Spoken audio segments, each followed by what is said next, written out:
semuanya, perkenalkan kami dari kelompok 14 yang akan mempresentasikan mengenai prinsip menafsir Alkitab. Anggota kelompok kami ada terdiri dari Angel Nathanael Purba, Jenny Agatha Melisira, dan juga Kristianinda Mardiana. Kenapa sih kita harus tahu penafsiran Alkitab yang benar itu bagaimana? Memang apa sih pentingnya?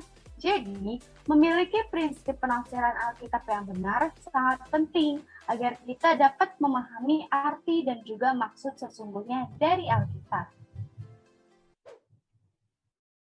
Daftar isi yang akan kami bahas yaitu yang pertama ada kriteria penting prinsip menafsir, lalu ada menafsir Alkitab seharusnya, ada menafsir Alkitab secukupnya, dan juga prinsip menafsir Alkitab. Kriteria penting untuk menafsir Alkitab. Alkitab ada tertulis, menerima firman Tuhan dengan segala kerelaan hati dan menyelidiki kitab suci untuk mengetahui apakah semuanya itu benar demikian yang terdapat pada Kisah Para Rasul 17 ayat 11. Yang pertama kriteria pentingnya yaitu sudah menerima Yesus sebagai Tuhan dan juga Juru Selamatnya. Ini adalah kriteria yang pertama dan terutama. Yang kedua, kita harus sudah dilahirkan kembali dan terdapat pada Yohanes 3 ayat 7. Jika tanpa kelahiran kembali, kita adalah manusia duniawi yang mati, buta, ataupun tuli secara rohani. Lalu, kita harus memiliki indera rohani sehingga bisa mengerti dan juga mengalami firman Tuhan. Kita tidak boleh hanya pintar secara duniawi saja, namun juga pintar dalam hal menggali Alkitab. Jika kita sudah pintar dalam hal menggali Alkitab, maka kita bisa tidak bosan dan mendapatkan kebenaran dari Alkitab. Lalu selanjutnya peranan Roh Kudus itu sangat mutlak, di mana diperlukan dalam menafsirkan Alkitab. Itulah sebabnya tanpa Roh Kudus mendiami seseorang, dia tidak akan mampu menafsirkan Alkitab dengan benar. Dia juga tidak memiliki kemampuan rohani untuk menaatinya. Kriteria penting yang kedua adalah percaya sungguh bahwa Alkitab adalah firman Allah. Terdapat pada 2 Timotius 3 ayat 16.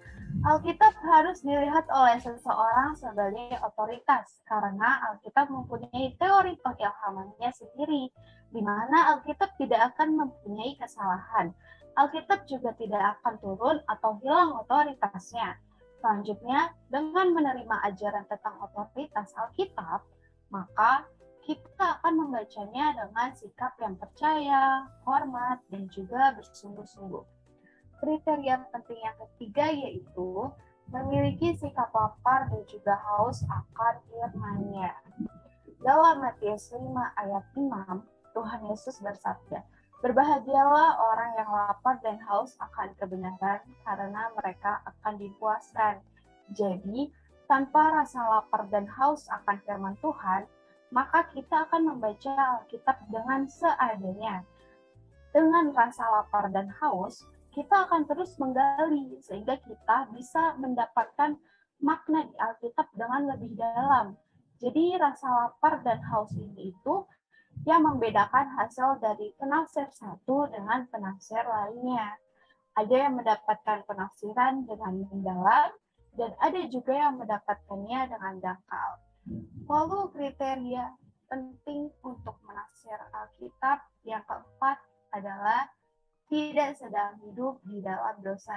Jadi, tahu nggak sih kalau misalnya dosa itulah yang menjadi penghalang atas jawaban dari doa-doa kita. Jadi, ketaatan terhadap firman Tuhan akan meningkatkan kerohanian kita. Semakin kita taat terhadap firman-Nya, maka semakin tajam pula mata dan semakin peka juga telinga rohani kita. Jika kita melakukan dosa, kita harus segera mengakui dan juga menyesalinya di hadapan Allah, serta bertekad untuk membaharui hidup kita dengan kekuatan roh dan juga firman-Nya. Kriteria penting untuk menafsir yang kelima adalah memiliki prinsip-prinsip penafsiran Alkitab yang benar. Tidak cukup jika kita hanya dengan ketulusan dan kesungguhannya saja. Misalnya sebagai contoh, jika kita mengatakan 2 ditambah 2 sama dengan 5 dengan tulus dan sungguh-sungguh, tetap saja akan salah kan? Nah, maka dari itu tidak cukup jika hanya mengandalkan ketulusan dan juga kesungguhan. Nah, akan lebih lanjut, bagaimana sih cara menafsirkan Alkitab dengan seharusnya dan juga secukupnya? Akan dijelaskan oleh rekan saya. Nah, selanjutnya adalah bagaimana kita menafsir Alkitab. Ada 2 tahap menafsir Alkitab, yaitu yang seharusnya dan juga yang secukupnya. Pertama, kita akan membahas menafsir Alkitab yang seharusnya. Dalam menafsir Alkitab yang seharusnya ini, ada 4 yang perlu kita perhatikan. Yang pertama itu, kita harus dapat membaca dan mengerti Alkitab dalam bahasa aslinya. Kenapa? Perlu kita ketahui bahwa Alkitab Perjanjian Lama itu ditulis dalam bahasa Ibrani dan Alkitab Perjanjian Baru itu ditulis dalam bahasa Yunani. Nah, kemampuan untuk membaca dan mengerti Alkitab dalam bahasa aslinya sangat penting karena tidak ada terjemahan Alkitab yang 100% benar kecuali Alkitab bahasa aslinya. Yang kedua itu, kita harus mengerti arti sesungguhnya dari kata yang digunakan. Bahasa Yunani juga seperti perlu kita ketahui bahwa bahasa Yunani juga sama seperti bahasa Inggris yang memiliki arti kata yang luas. Oleh karena itu, diperlukan kamus bahasa Yunani. Contohnya itu dalam Kolose 2 ayat 6, Rasul Paulus telah menuliskan bahwa kamu telah menerima Kristus Yesus Tuhan kita. Nah, kata yang digunakan untuk menerima dalam bahasa Yunani adalah lambano, di mana arti kata ini adalah menerima secara turun-temurun dan secara berkesinambungan. Nah, yang ketiga perlu kita perhatikan dalam menafsir Alkitab yang seharusnya adalah kita harus mengerti bagaimana kata tersebut digunakan dalam berbagai konteks. Sebuah kata dalam bahasa Yunani dapat memiliki lebih dari satu arti. Oleh karena itu, diperlukan konkordansi. Dengan menggunakan konkordansi, kita dapat melihat di mana dan bagaimana kata tertentu digunakan dengan sedemikian. Dengan begitu, kita dapat melihat arti sebuah kata dengan lebih baik dan tepat. Yang terakhir yang perlu kita perhatikan dalam menafsir Alkitab yang seharusnya itu, kita harus membandingkan hasil penafsiran kita, penafsiran kata dengan buku-buku tafsiran yang baik. Sebagai orang yang sedang belajar, kita harus selalu waspada agar tidak melakukan kesalahan. Oleh karena itu, kita perlu berkonsultasi dengan penafsiran yang baik dan telah berpengalaman dengan membaca buku-buku tafsiran mereka. Selanjutnya itu, kita akan membahas tentang menafsir Alkitab yang secukupnya. Dalam menafsir Alkitab yang secukupnya, ada 6 hal yang perlu kita perhatikan. Yang pertama itu, kita perlu memiliki Alkitab Perjanjian Lama dan juga Perjanjian Baru. Kita tidak cukup hanya memiliki kitab Perjanjian Baru, tetapi juga Alkitab Perjanjian Lama. Sehingga dengan begitu kita tidak mengalami kesulitan ketika membaca bagian Alkitab di Perjanjian Baru. Di mana ayat-ayat perlu kita ketahui bahwa ayat-ayat di Alkitab Perjanjian Baru itu memiliki hubungan yang sangat erat dengan Perjanjian Lama. Hal kedua yang perlu kita perhatikan itu kita perlu memiliki Alkitab dalam terjemahan lain. Jika kita mengerti Alkitab terjemahan bahasa Inggris, maka kita sangat baik membaca New International Version atau NIV Bible. Alkitab ini sangat baik karena memiliki terjemahan yang lebih tepat dibandingkan dengan Alkitab bahasa Indonesia. Yang ketiga itu kita perlu memiliki peta Alkitab. Kenapa? Karena ketika kita membaca Alkitab, kadang-kadang kita bertemu dengan yang nama-nama kota gitu kan. Tanpa melihat peta Alkitab, kita tidak sepenuhnya mendapat pelajaran dari informasi tentang kota-kota tersebut. Tetapi dengan melihat kota-kota itu dalam peta Alkitab, maka kita akan mendapat pelajaran dan pemahaman yang lebih utuh. Yang keempat itu kita perlu memiliki kamus Alkitab. Dalam membaca Alkitab, sering kita menemukan kata-kata yang asing. Mungkin asing kita dengar dalam kehidupan sehari-hari maksudnya. Oleh karena itu, kita memerlukan kamus Alkitab untuk memberikan pemahaman yang lebih jelas tentang kata yang asing itu, supaya kita lebih mengerti apa yang menjadi arti dari Alkitab tersebut yang kita pelajari. Yang kelima itu, kita perlu memiliki korrespondensi. Mungkin ketika kita sedang melakukan penggalian Alkitab, kita kurang jelas akan arti sebuah kata tertentu. Oleh karena itu, kita perlu melihat makna yang lebih jelas mengenai kata tersebut dengan melihatnya pada bagian lain dari Alkitab. Untuk itu, kita perlu melihat korrespondensi yang di dalamnya terdaftar ayat-ayat Alkitab di mana kata tersebut ditemukan. Yang terakhir yang perlu kita perhatikan yaitu kita perlu memiliki buku tafsiran. Nah, jika kita melakukan pembelajaran Alkitab, maka kita harus terlebih dahulu menggali Alkitab semaksimal mungkin dengan tanpa terpengaruhi oleh tafsiran-tafsiran tertentu. Setelah itu, kita bisa berkonsultasi dengan penafsiran-penafsiran yang baik dan berpengalaman. Tujuannya adalah untuk membandingkan hasil penafsiran kita sendiri, apakah itu benar atau tidak. Kita juga tidak boleh memutlakkan hasil penafsiran kita sendiri. Kita perlu belajar dari penafsiran-penafsiran lain.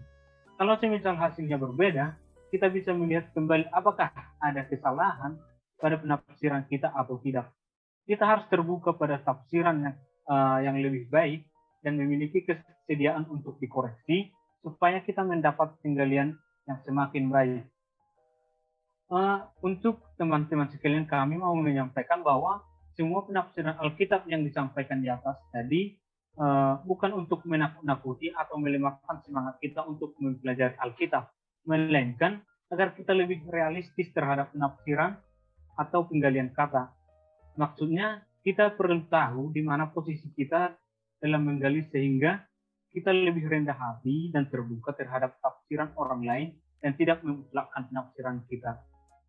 Selanjutnya, kita akan membahas tentang beberapa prinsip penafsiran Alkitab yang akan dijelaskan oleh rekan saya. Baik, yang selanjutnya adalah prinsip penafsir Alkitab. Jadi dari penjelasan yang telah dipaparkan oleh teman-teman tadi, kita telah membahas betapa pentingnya menafsir Alkitab dan menerapkan prinsip-prinsip penafsiran Alkitab itu sendiri dalam kita menggali Alkitab. Jadi prinsip penafsir Alkitab yang pertama itu adalah Alkitab adalah firman Allah dan diilhami oleh Allah. Ini ada di 2 Timotius 3 ayat 16.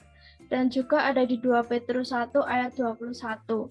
Oleh sebab itu, kita harus membacanya dengan penuh hormat, penuh kepercayaan, dan juga penuh dengan ketaatan. Lalu yang kedua adalah Allah bersifat supranatural. Jadi, merupakan hal yang wajar jika ada hal-hal dalam Alkitab yang tidak dapat dipahami oleh otak manusia, karena manusia itu memiliki keterbatasan dalam rasionalnya. Lalu yang ketiga adalah isi Alkitab tidak saling kontradiksi, namun saling melengkapi dan saling harmonis. Next.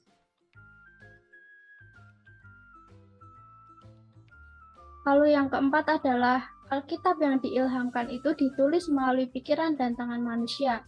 Maka dari itu, kita harus mengerti Alkitab menurut maksud dari penulisnya. Contohnya, Lukas memiliki tujuan tertentu ketika ia menulis Injil Lukas yang dituliskan pada Lukas 1 ayat 3-4. Terlihat dalam ayat, karena itu setelah aku menyelidiki segala peristiwa itu dengan seksama dari asal mulanya, aku mengambil keputusan untuk membukukannya dengan teratur bagimu, supaya engkau dapat mengetahui bahwa segala sesuatu yang diajarkan kepadamu sungguh benar. Begitu juga dengan Rasul Yohanes yang memiliki maksud atau tujuan dalam penulisan kitab Yohanes, yang terlihat pada ayat Yohanes 20 ayat 30-31. Memang masih banyak tanda lain yang dibuat Yesus di depan mata murid-muridnya yang tidak tercatat dalam kitab ini. Tetapi semua yang tercantum di sini telah dicatat, supaya kamu percaya bahwa Yesuslah Mesias, Anak Allah, dan supaya kamu oleh imanmu memperoleh hidup dalam namanya. Lalu yang berikutnya adalah kita harus menghargai gaya dan cara serta penekanan yang khas dari setiap penulis-penulis Alkitab. Seperti contohnya, Lukas menekankan kemanusiaan Yesus, lalu Yohanes menekankan pada kealahan Yesus. Yang selanjutnya ada Nabi Amos yang menekankan keadilan Allah, dan Nabi Hosea yang menekankan tentang kasih Allah.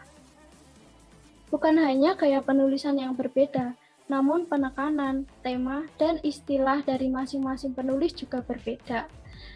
Coba kita dapat perhatikan pada pernyataan yang berikutnya. Penulis-penulis Alkitab dapat menggunakan istilah yang sama untuk maksud yang berbeda. Contohnya adalah kata hikmat. Menurut Paulus, tidak selamanya sama dengan kata hikmat menurut Raja Salomo dalam kitab Amsalnya. Lalu di sisi lain, para penulis menggunakan istilah yang sama untuk maksud yang berbeda. Contohnya perbedaan kata daging pada surat yang ditulis oleh Rasul Paulus.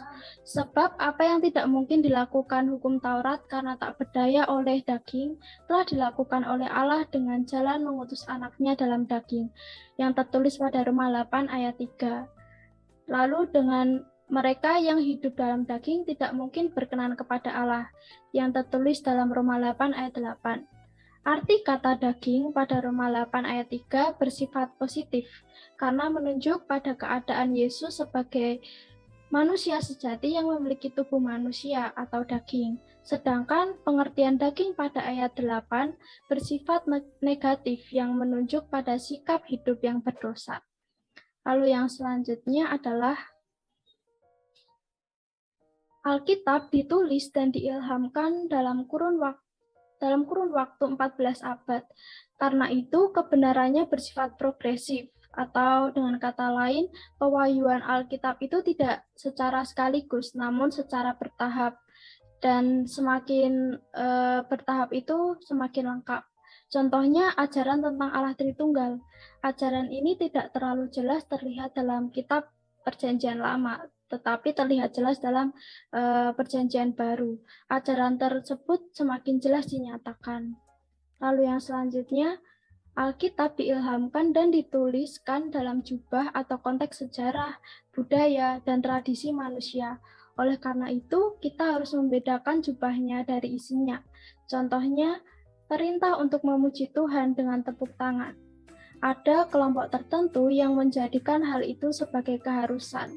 Mereka mendasarkan bahwa pandangan mereka menurut Mazmur 47 ayat 2, "Hai segala bangsa, bertepuk tanganlah, elu-elukanlah Allah dengan sorak-sorai." Lalu yang selanjutnya, Alkitab dituliskan dalam bahasa tulisan. Karena itu diperlukan kemampuan untuk mengerti bahasa tulisan dengan segala ekspresinya yang kaya. Contohnya, tata bahasa, struktur kalimat, dan lain sebagainya. Lalu yang terakhir, Alkitab terdiri dari kitab-kitab yang memiliki sifat dan karakter tertentu. Karena itu, kitab tertentu membutuhkan cara penafsiran yang tertentu juga.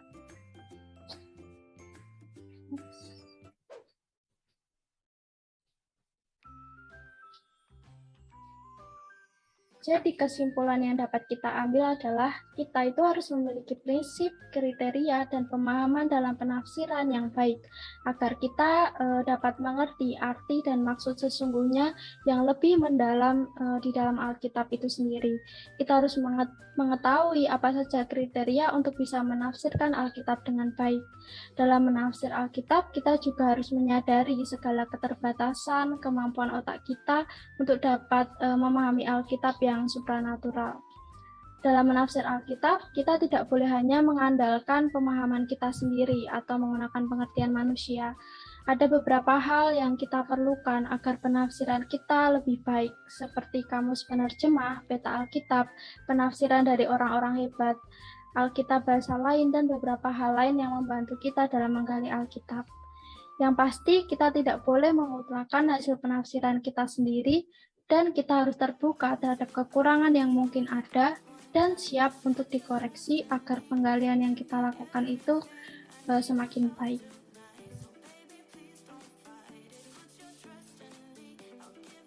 Berikut adalah daftar pustaka yang kami gunakan. Sekian presentasi dari kelompok kami. Terima kasih. Tuhan Yesus memberkati.